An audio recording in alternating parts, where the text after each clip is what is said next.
Nothing but horror stories about RVs. Nothing but don't buy, don't buy, don't buy. Apparently it's fucking just a thing. I was thinking if I get the toy hauler, they're so simple and the layouts are so simple and doesn't have a motor and shit. Like surely I can get away with it, but nope. Like they're shit. Like they fall apart in 2 seconds. Like anyway, I roll like a motherfucker, son. With tip and all.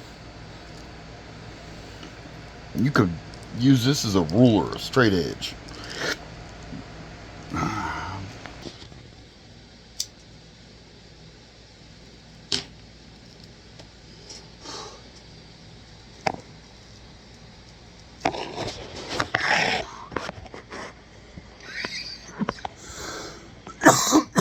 Oh my god. Mario told me he was going to spray pepper spray in my mouth so much they're going to have to pump it out of my gut. Which is not for that, but pumping you for like you do too many drugs or drink too much or something. There is such a thing for that. I don't know where he fucking came out with doing that with pepper spray, but midget fucking around. He lost the restraining order hearing and the judge absolutely hammered him on telling me I can't be in my own living room. He's like, this is a communal space. This is obviously communal space. You're telling him he can't be there. He's got every right to be there.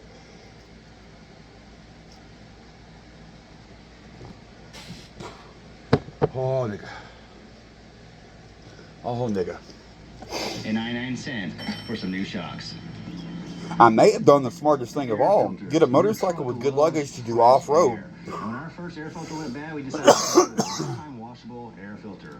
That cost us $98.50 because this truck right here likes fresh air. Another upgrade we did was for the Ford Death Wobble. We never had it, but we decided to upgrade our steering stabilizers to avoid it ever happening. We installed the Icon Dual Steering Stabilizer Kit, and it cost us $440.65. Oh, my score went up. Tires. After our first year out, we had 44,000 miles on these tires. 3 points. They were shot. And that's okay, because I mean, we didn't rotate them a single time. Because on a dually, you have to 3 take points the is 3 tires off the points. trim and move Not the not tires zero. to the rim to do it correctly. That cost us $1,722.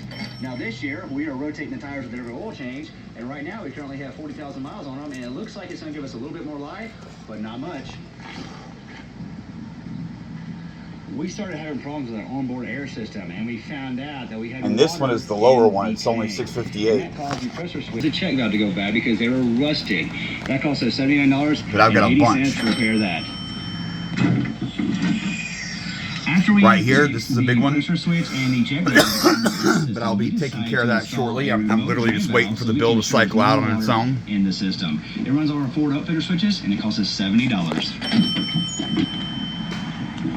And all three of these are linked to that same one. We replaced our bed cover, and it was absolutely free. 21 down on that. But it'll come back. I got the money. I got you. From when it being folded up during I got you. And they said that you actually got have a you. great warranty with Backflip. So we and they said it's a brand new bed cover for free. I've been reading a lot about credit, and even though I can pay it right now, I've read that waiting to the end of the month and paying it all off at once with the statement balance. That's the way to do it to build credit. So I'm not gonna panic and pay it. I'm gonna wait to the end of the month. 22nd, I believe. There's no interest. The interest doesn't start until that date. Zero interest. Someone was getting on me about that recently. I'm paying full statement balance every month.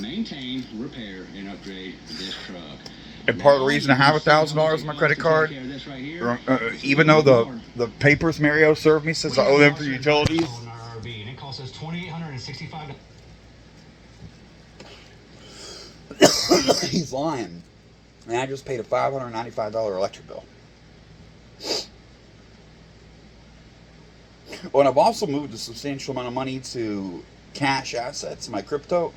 Not invested, but I got like $3,600 earning 5.6% interest. It's not much, but it's not zero. My money's working for me a little bit. Let's see, 5% of 1,000, $56 per thousand, 3 150, 78, 100 or 68, 168 free dollars per year. Well, it's compounded a little more, 170 something.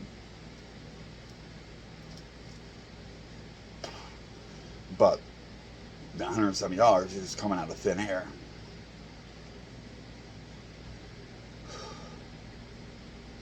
That's all. A month and a half of phone. Phone is like the, especially once I'm homeless, it's like the number. That's TV, video games, communication, health and safety, my witness, my girlfriend. And I got good phones too. Very good. I'm going to upgrade one of my phones soon too.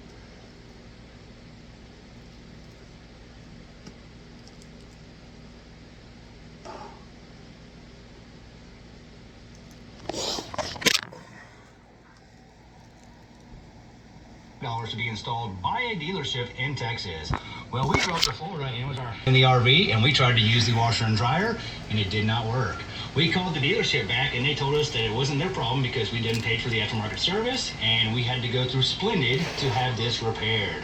This was actually the best thing about this because we called Splendid and they have awesome customer service. It was an inconvenience, but they came out and fixed everything for free, and it cost us nothing to get our washer and dryer working. One of our very first nights that we lived in this RV, we decided to enjoy the outside. And we turned on that light, and the one back there. The next morning, we woke up and none of those lights worked. Turns out the bulbs were just bad. So we upgraded to LED light bulbs, and we haven't had a problem in the last 2 years since, and that cost us $16.29. As we started traveling more, it seemed like every time we moved, more things were falling apart. More specifically, the trim pieces in our ceiling. So that one, and even that one up there. They all eventually fell down while moving. So another trip to the Blue store, and $22.40 later, we installed better fasteners and glue, and they haven't fallen down since. Our very first time to spend the night in the RV. That's a nice one. We learned that. Man, I was really thinking about it. My credit's in good. Oh, Romana said she was going to tap me and ruin my credit with the rent shit. Anyway, yet another issue. She specifically said that. I don't know what's going on there, but she didn't have my social. How's she gonna do that? Or maybe she does. Stalkers do. Ooh, I can't guarantee she doesn't. Anyway, horror story after horror story. People are just saying, and that's a fucking expensive one. I'm not going that expensive. I was like, all right, $38,000 toy hauler. I've already got motorcycles. If I get the setup, 12 times 3 is 36,000 a month. Okay. 3 years in, it's pretty much paid for itself. Plus I get the travel and all that. And what if they last 15 years? That's an additional 12 years. That's a lot of time. And what if the stalkers harass me in one community and I could just pick up and move in the middle of the night? Bonuses. But I'm a fan of Leto's Law, and he advises people strongly, do not buy RVs.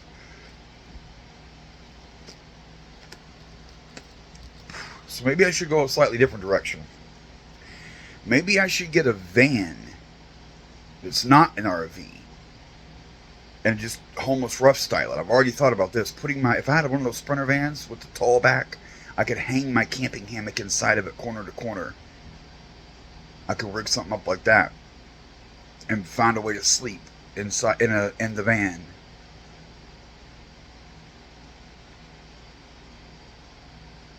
And not have a regular, like a fucking Dodge makes some Dodge Sprinter vans. If I bought a fairly new one under warranty, full insurance, and those are pretty solidly built work trucks. Avoid all these other problems, and it's easier to get financing. The financing's cheaper.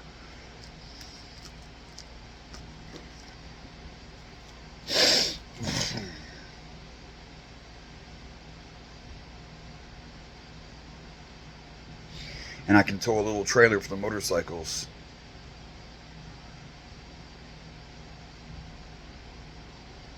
I don't know, man.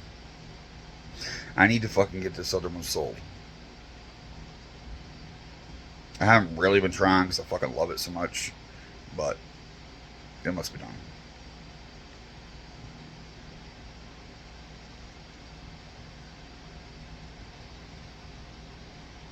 maybe just permanently living homeless off the other one is the answer. It's got good luggage. I've got the other bag. One of the reasons the saddle bag is off is it's in the house, and it's packed up as my bug out bag. It's got shelter from rain, the straps, even a tent hammer, the rubber mallet to drive stakes, tent stakes, and guy lines, overhead tarp, the hammock itself. And the only thing it's missing is insulation. You have, if any cold weather at night in the desert, it doesn't matter. In a hammock, you put something under you. And I don't have that in there. But besides that, and you can use cardboard as a substitute, empty boxes. So other than that, it's a shelter kit in a fucking suitcase. Complete. And some redundancy too. Like extra wire, guy lines, and there's 2 tarps in there. One of them is that new, really small, but functional. But if these people are having this much trouble, they're fuck expensive. I watched a video a little bit ago, and it was $400,000, and they said it was a piece of shit. Fucking, like, they were doing the cabinetry, and they were supposed to use a screw like 1 inch, and they used a 3-inch screw, and it went up through the roof and fucking compromised its water integrity and was leaking inside. And they showed video of their nice cabinetry with water dripping off on the floor. Like, $400,000 and it's still a piece of shit. What hope do I have for a $38,000 one, which I thought was going to be expensive and the biggest thing I've ever bought and all that? And that also makes me think about the used ones. I've read a bunch now about used ones. Everything I've read says they will leak, they will fuck up. It's about 8 years is the max. If you buy a 10-year-old RV, it's fucked off. Like, period. Like, don't worry about it. It's no matter how expensive, even $500,000, it ain't gonna fucking last. And that also takes away the permanence thing. Like if I pay on this and I'm careful with it and I treat it well, we'll have housing for 15 years. No, you won't, apparently. So, ghetto deal or a non-RV van life solution. But then you're losing a bunch of shit, like being wired up for a generator, allowing you to run AC. And I've read about Starlink. I saw something, an ad today about Starlink, or not an ad, educational video. Apparently Starlink uses a bunch of electricity. They said it was worse than their fucking air conditioner. And I started thinking about, like, satellite uplink. Maybe. So, a van, and you just got the cigarette lighter to charge your phone? I mean, it's not nothing. Phone's my little buddy here. It served well. Tablet, I got a tablet. The iPad. Forget the big TV and the PlayStation. You have to have a generator to use Starlink. And of course, from a PlayStation or a laptop and the big TV. Eking in and barely getting into a loan for one of those things may not be a feasible idea. I was really thinking about it. Because also Starlink seems to work well and people like it, and they are constantly improving it too. So I was really thinking, like, I could work mobily. I don't have the money. I was obsessed with a $300 or $400 monthly payment. Like, dude, that's feasible. $400 a month, that leaves $600 for insurance and gas and food, and that's a lot of extra chatter. That'll pay the phone, the gym, a storage for extra stuff, insurance. That's $600 is a lot of money. I could probably put a car payment in there too. But some of the videos, not this one, but one of the ones I just watched, they said that their biggest expense was not gas, was not insurance, was not even their activities, their adventuring, like scuba diving and rock climbing and stuff. Their biggest expense was maintenance. What if I get where I can't afford it? Like, I'm in debt and I owe on it for 15 years, and I can't fix it. And they were also talking about wait times on warranty work. I was thinking about getting a newer one to be under warranty. They said there was 6-month waiting lists. What do I do for 6 months if the shit's broken and I live in it? That's not gonna work.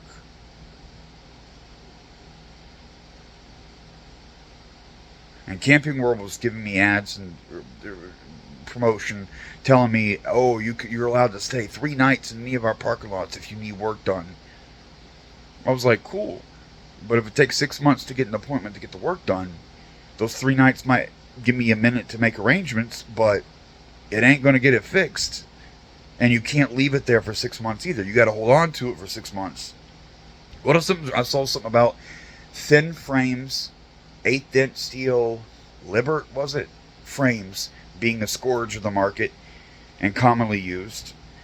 And that's major work and you couldn't drive it.